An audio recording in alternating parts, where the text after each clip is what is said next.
உன்னோட இந்த குணம் அப்படியே உன் அம்மா சங்கவி கிட்ட இருந்துச்சு.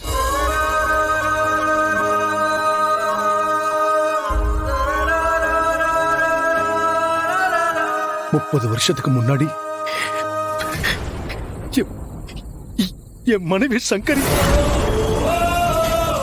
எனக்காக இப்படி ஒரு தியாகத்தை செஞ்சா. உன் அப்பாவுக்காக நீ செஞ்ச இந்த காரியத்தை நினைச்சு நான் ரொம்ப பெருமைப்படுறேன் சிவா. நீ எனக்காக இவ்வளவு பெரிய தியாகத்தை செஞ்சதுக்கு அப்புறமும் நான் அமைதியா இருந்தா நான் மனுஷனே இல்லை. இப்ப சொல்றேன் சிவா, உன் அம்மா சங்கரிதான் என்னோட மனைவி.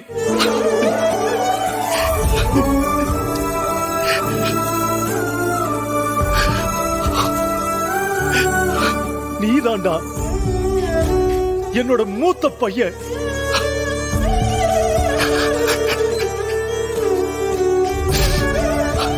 இந்த குடும்பத்தோட மூத்த வாரிசு நீதான் சிவா. கண்ணில் கண்ணாய் தந்தை போல அன்பை பகிர்வது யாரோ, சின்னஞ்சிறு புன்னகை போல தாமரை விரியும் முன்னே நிறையாமல் கண்ணீரில் காய்ந்ததோ. எந்த கண்ணில் கடலாடும் நானே உன்னிலும் யாவும் தொலை தூரமாய் உயிர் சிலை போல பிரிவதும் ஏனும் விழிக்கிறேன். சூரியனும் மாயென்றதோ நெஞ்சிலே மாறவும் நீள்கின்றதோ. திசைகள் தொலைத்த பறவை போல எனக்கு இது போதும் போதும். பகலும் சூன்யமாகி இது தேயில் மறைகிறது. இத்தனை வருஷமா நான் இதத்தை எதிர்பார்த்துக்கிட்டு இருந்தேன். இந்த ஒண்ணுக்காக தான் நான் ஏங்கிக்கிட்டு இருந்தேன். எனக்கு தெரியும், என்னைக்கா இருந்தாலும் ஒரு நாள் நீங்க உண்மையை ஒத்துக்கிட்டு என்ன உங்க மகன் சொல்லுவீங்கன்னு என் முழு மனசுக்கு நல்லா தெரியும். ஆனா நீங்க உண்மையை ஒத்துக்க மாட்டேங்கிறீங்கன்னு எனக்கு உங்க மேல வருத்தம் இருந்துச்சே தவிர கண்டிப்பா ஒரு நாள் கூட உங்க மேல எனக்கு கோபமே இருந்தது கிடையாது.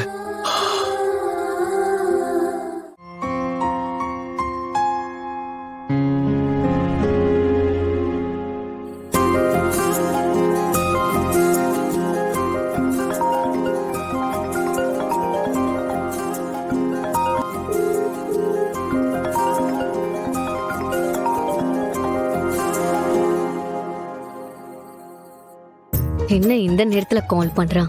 ரொம்ப ஓவரா தான் பண்ணிட்டு இருக்கான். எப்போ என்கிட்ட வாங்கி கட்டிக்க போறான்னு தெரியல.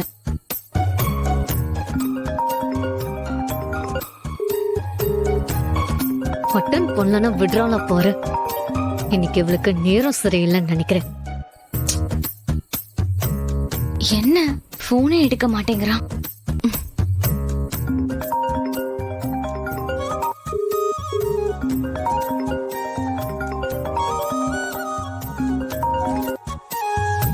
ஏ சிவா, என்னாச்சு? நான் 2 தடவை ஃபோன் பண்ணிட்டேன், நீ அட்டெண்டே பண்ணல. ஆமா, உனக்கு அடிபட்டுருச்சுன்னு சொன்னாங்க. இப்ப எப்படி இருக்க? பரவாயில்லையா? உனக்கு அடிபட்டுருச்சுன்னு கேள்விப்பட்டதும் எனக்கு கையும் ஓடல காலும் ஓடல. ஆமா, நீ என்ன பண்ணிட்டு இருக்க? எனக்கு இப்பவே உன்னை பார்க்கணும் போல இருக்கு. நீ வா, நம்ம மீட் பண்ணலாம். முடியாது. அயலி, நீங்களா? சாரி, நான் சிவா நினைச்சு பேசிட்டேன். சிவாவா இருந்தா மட்டும் என்ன, இப்படிதான் கண்ட நேரத்துல போன் பண்ணி மீட் பண்ணலாமான்னு கேப்பியா? போதும் ரேஷ்மா, நீ கொஞ்சம் ஓவரா தான் போயிட்டு இருக்க. இதோட நிறுத்திக்கிறதா உனக்கும் நல்லது சொல்லிட்டேன். நீ விஜயகுமார் சாரோட பொண்ணுங்கிறதுனாலதான் நான் கொஞ்சம் பொறுமையா போயிட்டு இருக்கேன். எல்லாத்துக்கும் ஒரு லிமிட் இருக்கு. இனிமே எங்க விஷயத்துல நீ தலையிடாத. உன் வேலை என்னமோ அதை மட்டும் பாரு. மீறி நீ ஏதாவது செய்யணும்னு நினைச்சா அப்புறம் நான் விஜயகுமார் சார் கிட்ட உன்னை பத்தி கம்ப்ளைண்ட் பண்ண வேண்டி வரும். அயலி, நான் இப்ப என்ன பண்ணிட்டேன்னு நீங்க இப்படி பேசிட்டு இருக்கீங்க? சிவாவுக்கு அடிபட்டுச்சுன்னு கேள்விப்பட்டேன், அதுக்காக விசாரிக்க ஃபோன் பண்ணேன். இது தப்பா? ஏன் அயலி, நான் சிவாவை மீட் பண்ண கூடாதா? இல்ல அவர்கிட்ட பேசதா கூடாதா? நான் ஒன்னும் அப்படிலாம் சொல்லல. நீ சிவாவை மீட் பண்ணி பேசு, அதெல்லாம் உன்னோட பர்சனல். ஆனா நாங்க எதுக்கு இந்த வீட்டுக்கு வந்திருக்கோம்னு உனக்கு தெரியும்ல. நாங்க எப்போ எந்த சிச்சுவேஷன்ல இருப்போம்னு தெரியாது. தெரிஞ்சும் நீ பாட்டுக்கு இத்தனை தடவை கால் பண்ணிட்டு இருந்தா என்ன அர்த்தம்?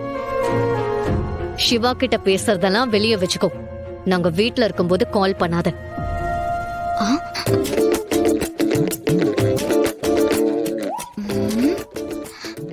இப்ப நான் என்ன பண்ணிட்டேன்னு இவங்க இவ்ளோ கவலைப்படுறாங்க? வர்மா, புரியுது வர்மா. ஆனா அதான் என்னோட சிச்சுவேஷன் உனக்கு எடுத்து சொல்றேன்ல. என்ன பாரு வர்மா, ப்ளீஸ் வர்மா, ஏதாச்சும் பேச ப்ளீஸ்.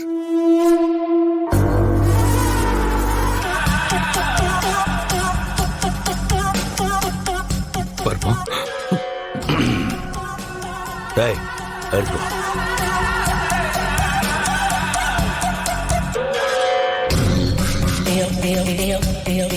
ஸ்வீட் எடுத்துக்க விடா.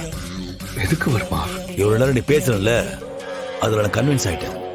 அதான் அதை கொண்டாடுறதுக்காக ஸ்வீட் எடுத்துக்கோ. வர்மா, எனக்கு வேற வழி இல்ல வர்மா, என்ன பண்ணிச்சு வர்மா. ஸ்வீட் எடுத்துக்க விடா, உனக்காக நான் ஸ்பெஷலா பண்ணது. சீரியஸ்லி எனக்கு வேண்டாம் வர்மா.